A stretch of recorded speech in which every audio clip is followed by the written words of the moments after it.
Hello बच्चों। यहां लिखा है bicycle has pedal rod of length 16 centimetre connected to a disc of radius 10 centimetre. ये जो डिस्क पे कनेक्टेड है इसकी ये जो रेडियस दी गई है ये 10 सेंटीमीटर है। ठीक है। The bicycle wheel has 70 centimetre diameter, radius 35 दे दिया व्हील का, and chain runs over a gear of radius 4 centimetre. तो चेन जिस गियर पे चल रही है ये वाली, ये रेडियस आपको दी गई है 4 सेंटीमीटर। ठीक है। आगे देखिए, the speed of the cycle is constant. Cycle की स्पीड कांस्टेंट है, that means net force net torque सब चीजें जीरो हैं, क्योंकि फोर्स ज्यादा होगा या टॉर्क पॉजिटिव होगा तो उसका वी और ओमेगा बढ़ेगा, और अगर फोर्स या टॉर्क निगेटिव होगा तो उसका वी और ओमेगा कम होगा। जबकि बोला speed constant that means omega constant, तो सारी चीजें नेट जीरो हो गई।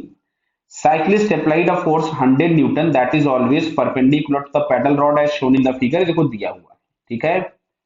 Assume tension in the lower part of the chain is zero, ये नेग्लिजिबल, नीचे नहीं है tension. The cyclist pedalling at a constant rate of 2 revolution पर सेकंड, मतलब ओमेगा हम लोगों के पास दिया है 2 रिवॉल्यूशन पर सेकंड, इसको रेडियन पर सेकंड में हम कन्वर्ट कर लेंगे। Assume that force applied by the other foot is zero. ठीक है, दूसरे वाले पैर से साइक्लिस्ट कोई भी फोर्स अप्लाई नहीं कर रहा है। Neglect the friction with in the part and rolling friction and net force of friction on the rear wheel by the road. तो ध्यान से देखो, अगर हम देखेंगे तो यहाँ पे चेन की वजह से एक टेंशन लगेगा टी, और यहां पे एक आगे की तरफ में फ्रिक्शन लग रहा होगा एफ एस। टॉर्क जीरो है, मतलब इन दोनों के टॉर्क आपस में बैलेंस होंगे। तो यहां से हम लोग लिख सकते थे टी इंटू रेडियस दी गई थी 4 centimetre is equals to friction into radius दिया गया है 35 सेंटीमीटर। तो यहां से हमको टी निकालना पड़ेगा। तो टी कैसे निकालेंगे, तो टी इस वाले पॉइंट पे आ गए, इधर पीछे की तरफ में टेंशन टी लग रहा होगा, इसका जो टॉर्क होगा वो T into 10/100 is equal to ये जो फोर्स हम लोगों के पास अप्लाई किया गया था एफ इंटू परपेंडिकुलर डिस्टेंस 16/100। इस 100 से 100 उड़ा दिया, इससे इसको उड़ा दिया, तो टेंशन जो हम लोगों के पास आ रहा है दैट इज 116 न्यूटन।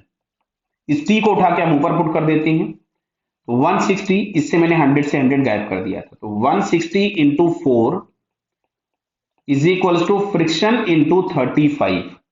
क्लियर है। तो इसको अगर हम लोग सॉल्व करें तो इसको एक बार कैंसिल कर देते हैं, चलिए 5 से, ये हो गया 7 और ये हमारे पास हो जाएगा 32, बराबर है ना। Clear, yes. तो यहां से अगर हम लोग सॉल्व करें तो F S is equal to, देखिए 32 इंटू 4 ये आ गया डिवाइडेड बाई 7। तो डिवाइडेड बाई 7, तो ये हमारे पास आ रहा है 18.28 न्यूटन। तो इसको राउंड ऑफ करके हम 18.3 न्यूटन लिख सकते थे, जो हम लोगों को फोर्थ ऑप्शन में दिया है। Clear, so it's correct answer is 4। Clear बेटा। Okay, all the best.